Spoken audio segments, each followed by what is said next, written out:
নমস্কার বন্ধুরা, অনেকদিন পর কন্যাশ্রী প্রকল্পের ভিডিও নিয়ে আবার আপনাদের সামনে চলে এসেছি। তো এবার আজকে আমাদের এই ভিডিওর মূল বিষয় হলো যে 2024-25-এর কন্যাশ্রী প্রকল্প আর বেশি দিন নেই, অর্থাৎ শেষ হতে।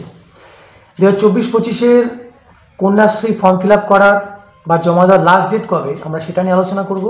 এবং যারা এখনও ফর্ম ফিল আপ করেছো অথচ টাকা পাওনি এবং কিভাবে পাবে সেটা নিয়ে আলোচনা করব। এবং যারা এখনও ফর্ম ফিল আপ করোনি, অর্থাৎ 18 বছর হয়নি, নতুন নিয়ম অনুযায়ী এখনও ফর্ম ফিল আপ করতে পারোনি এবং ফর্ম ফিল আপ করবে, এবং সেই বিষয় নিয়ে আলোচনা করব। তো আজকে আমাদের ভিডিও কন্যাশ্রী প্রকল্পের বিভিন্ন বিষয় এবং নতুন কিছু নিয়ম নিয়ে আলোচনা করব, তাও ভিডিওটি শেষ অবধি তোমরা দেখবে। তো প্রথমে আসি আমাদের এবছর 24-25 অর্থাৎ 2024-25-এ নতুন নিয়ম অনুযায়ী।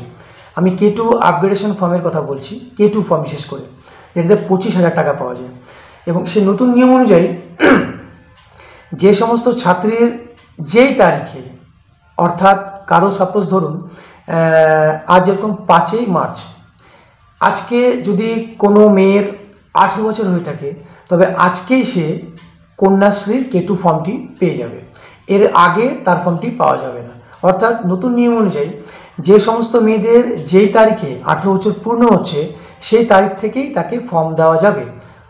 তাছাড়া তার আগে থেকে সে ফর্ম পাবে না, কারণ তার ফর্মটি সেখান থেকে ফর্ম পোর্টাল থেকে বেরোবে না। ঠিক আছে? তো নতুন নিয়ম অনুযায়ী এভাবেই ফর্ম ফিল আপ হয়ে আসছে সারা বছর ধরে। এবং এবছর 2024-25-এর ফর্ম ফিল আপের লাস্ট ডেট হলো, ফর্ম ফিল আপ প্লাস জমা দেওয়ার বা পোর্টালে এন্ট্রি করার লাস্ট ডেট হলো 31শে মার্চ 2025। অর্থাৎ 2025-এর 31শে মার্চ হলো এই বছরের কন্যাশ্রী প্রকল্পের লাস্ট ডেট। এরপরে কোনো ফর্ম দেওয়া হবে না, ফর্ম ফিল আপও হবে না, পোর্টাল স্টপ হয়ে যাবে। যাই হোক, তো এবছর যারা এখনও ফর্ম ফিল আপ করতে পারোনি, অর্থাৎ হয়তো 18 বছর হয়নি আর কি তোমাদের, কারো হয়তো 20 মার্চ 18 বছর হবে, কারো হয়তো 25 মার্চ 18 বছর হবে, বা এমনও আছে কারো হয়তো 31শে মার্চে 18 বছর হবে, অর্থাৎ বছরের শেষ দিন, অর্থাৎ সিজনের শেষ দিনে হয়তো 18 বছর হবে। অনেকেই আছে 31শে মার্চে জন্ম নিয়েছে এবং সেই হিসাবে 18 বছর হয়তো 31শে মার্চেই হবে। সেই ক্ষেত্রে 31শে মার্চেই তাদেরকে এই ফর্ম ফিল আপ করতে হবে। কেননা অনেকে হয়তো ভাবতে পারে যে স্যার আমরা তো একই ক্লাসে পড়ি, অথচ ও ফর্ম ফিল আপ করে ফেললো, আমারও 18 বছর হবে, আমি এখনও ফর্ম ফিল আপ করতে পারলাম না, আমি টাকাটা পাবো কি পাবো না সেটা বিষয় নয়। নিয়ম, এবছরের নিয়ম অনুযায়ী যেই তারিখে যার 18 বছর হবে সেই তারিখে তাকে ফর্ম দেওয়া যাবে, তার আগে ফর্ম দেওয়া যাবে না। যাই হোক, তো অনেকের যেহেতু শেষ মুহূর্তে 18 বছর হবে, ঠিক আছে, সেক্ষেত্রে তাদেরকে আমি বলবো আগে থেকে তোমরা তোমাদের বিভিন্ন ডকুমেন্ট আগে থেকে রেডি করে রাখতে আর কি। যেমন তোমাদের আধার কার্ড, বার্থ সার্টিফিকেট, ব্যাংকের বই, এবং তোমার এসডিও বা বিডিও লেভেল বা পঞ্চায়েত অফিস থেকে residential certificate, unmarried certificate, 2 copy colour photo, white background, এগুলো সব তোমরা আগে থেকে তৈরি করে রাখবে, যাতে হয়তো শেষের দিকে তোমাদের যে ফর্মটি তোমাদেরকে দেবে ফর্ম ফিল আপ করার জন্য, তোমরা তোমাদের গার্জেন নিয়ে তোমাদের ইনস্টিটিউশন চলে যাবে এবং সেখানে ফর্ম ফিল আপ করে গার্জেন সিগনেচার করে তোমরা স্কুলে সেখানে জমা দিয়ে দেবে, সে স্কুল হোক বা কলেজ হোক। কেননা যেহেতু অনেকের আছে 31শে মার্চ যাদের 18 বছর হবে, এবং 31শে মার্চেই হয়তো পোর্টাল অর্থাৎ কন্যাশ্রী প্রকল্পের শেষ দিন এবছরের, সেক্ষেত্রে তাকে সেদিনই ফর্ম ফিল আপ করতে হবে।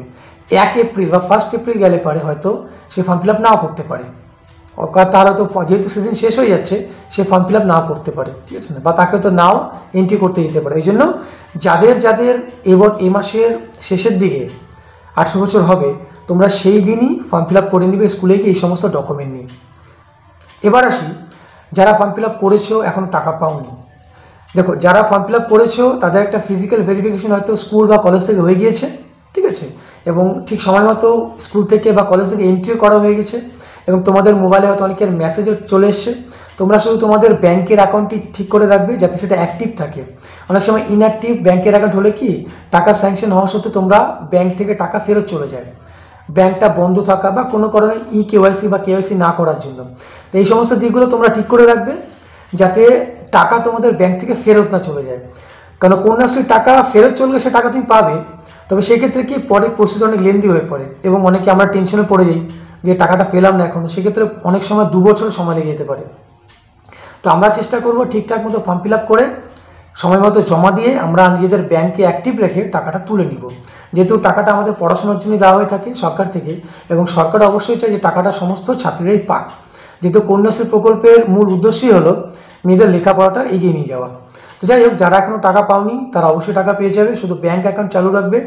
এবং কন্যাশ্রী প্রকল্পের টাকা খুব সাধারণ দেরি হয় না, 3 মাসের মধ্যে যদি তোমরা টাকা না পেয়ে থাকো তাহলে তোমরা তোমাদের অ্যাপ্লিকেশন আইডি নিয়ে, সেটা 1-2 মাস বা 3 মাস পরেও তোমাদের বিডিও অফিস বা এসডিও অফিসে যোগাযোগ করতে পারো। এবং তোমরা যদি কোনো রকম সমস্যা না হয়ে থাকে, আশা করি যে কন্যাশ্রী প্রকল্পের টাকা তোমরা সময় মতো পেয়ে যাবে। আর একটা কথা তোমাদের জানিয়ে রাখি, যদি তোমাদের কন্যাশ্রী সংক্রান্ত কোনো রকম সমস্যা, যে কী কী ডকুমেন্টের দরকার হয় বা ফিজিক্যাল ভেরিফিকেশন কীভাবে করা হয় বা বিষয়টা কী, সেগুলো জানতে হলে আমার চ্যানেলে প্রচুর কন্যাশ্রী প্রকল্পের প্রচুর ভিডিও দেওয়া আছে। তোমরা ভিডিওগুলি দেখে সেখান থেকে অবশ্যই তোমাদের ইনফরমেশনগুলো কালেক্ট করে নিতে পারো। এবং অবশ্যই ফর্ম ফিল আপ করবে এবং সময় মতো করবে। এবং সবাই ভালো থাকবে। ধন্যবাদ।